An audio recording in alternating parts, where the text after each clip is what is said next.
Hello folks, it's Chris in Arena Studio Land with another quick lesson for you. Today's lesson we are going to be looking at how to synchronise left and right hands and improve your overall guitar playing dexterity. And this is going to affect everything from fast guitar runs to your lead work to your chord work. So if this is something that you want to do, then this is the video for you.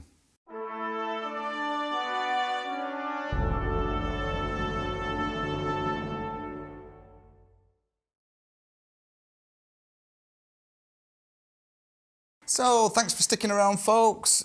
Please give the channel a like and a subscribe. It really makes my day.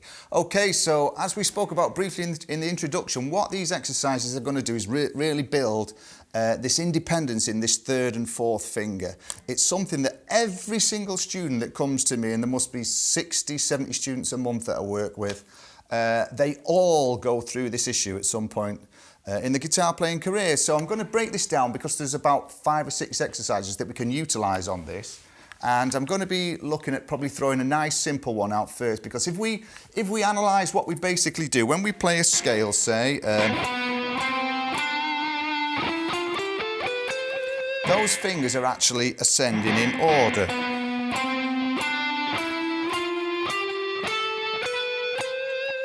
And then the other thing that we might do is descend in order.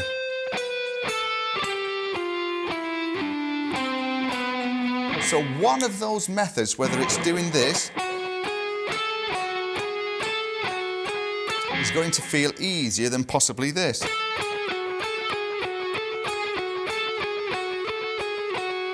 So whichever one feels the worst one, which is the most difficult for you to get to grips with, that's the one that you should focus on. Now for me, I can kind of...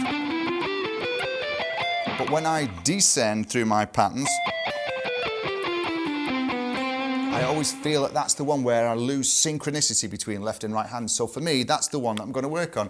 Now the obvious little simple exercise for this is probably I'm going to do this on frets 8 and 9 of the B string, and I'm going to use this kind of thing. I'm going to go 9, 8, 6, 9, 8, 6, 9, 8, 6. And I'm going to do that with a strict alternate pick, because that is how we're going to lock these fingers in to sync, synchronize them up with the left and right hands. So it's going to go like this.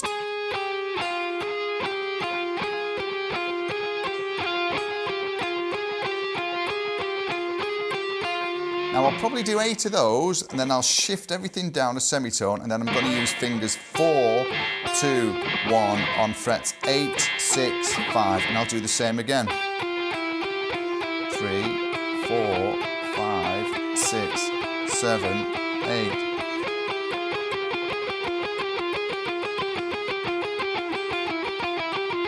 Okay? Now watch what happens if I try and go faster than my capabilities. These two just fall apart. You can hear where it just goes totally out of sync. That's the threshold that you've got to try and play this at all the time, is try and get this where it's in that ballpark of where you're just about to lose sync, but you don't. That's very important, that, because you're staying on your top limit. That's like an athlete running virtually 9 out of 10 of what they're capable of every time that they go. That's the focus that you need to do on this. So I'll go slow. I'll build the speed up using fingers 3, 4 and 1, and then we'll see 4, 3 and 1, oh dear me, 4, 3 and 1, and then we'll see what happens when I try and add more speed, and you'll see how I lose that synchronicity, okay? And that's what we don't want.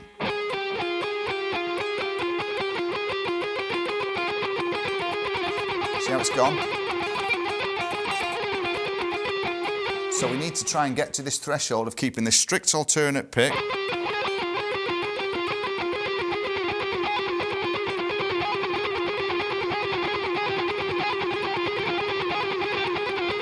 You're only ever going to play as fast as your... that's a good way of describing this. If you've got an issue with your speed or synchronising things, left and right hands, it's down to the fact that one part of whatever you're working on, or maybe 2, 3, possibly, one of them is going to be the main cause that's stopping you making this progress. So if I do it the opposite way, where I go 1, 3, 4, let's see whether there's any difference in speed.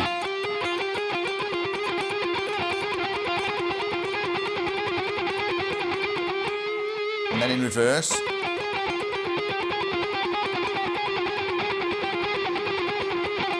then you want to shift it down a semitone and do 4, 2, 1.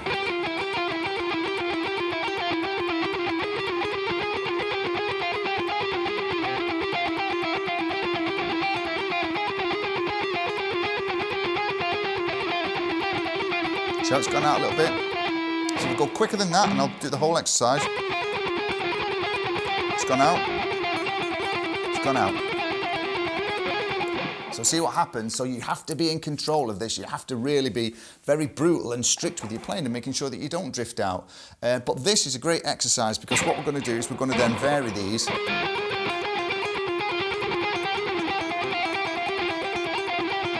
We'll build several exercises that we can link together. It's probably only going to take you maybe 5 minutes a day to do all these exercises. Now, I've been working on these constantly now for about the last 2 to 3 months, and boy, has it made a massive impact on everything that all the students are doing. The speed has come on leaps and bounds, and I'm talking like 40, 50 beats per minute on a scale of exercises. Extra added on top, you know, which is a massive amount of improvement, but it's just something that we always neglect. We always think that if we're playing a scale pattern. So these isolation exercises are really, really useful. They're going to sync a lot of things. They're going to improve your lead playing. Your pick movement becomes smaller because you're doing a strict alternate pick. You know, if I'm not doing it, because again, that's as fast as I can go with all that movement.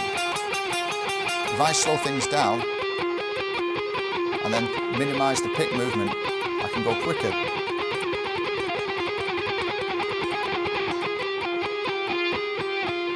So it's a very simple descending exercise using finger. Even if you just do the 4, 3, 1, use that one. But see how you go, because literally tune in next week, like I said, because I'm going to be doing part 2 of this one. There's more information on all the stuff that I do in Arena Studio on my website, and I am doing online lessons. And please, again, once again, subscribe to the channel and check out all my socials. I'm on them all, really. I'm on them all. So it'd be great to see you on some of the platforms that I like to go on. But tune in next week for part 2 of this. It's going to be a little bit more involved, and you'll see how we can add all these exercises over the next 3 or 4 weeks together. And then it's just going to help to put you in the land of warp speed and synchronicity. So for me, Chris, thanks for watching. Stay safe, stay well, and keep on rocking in the free world.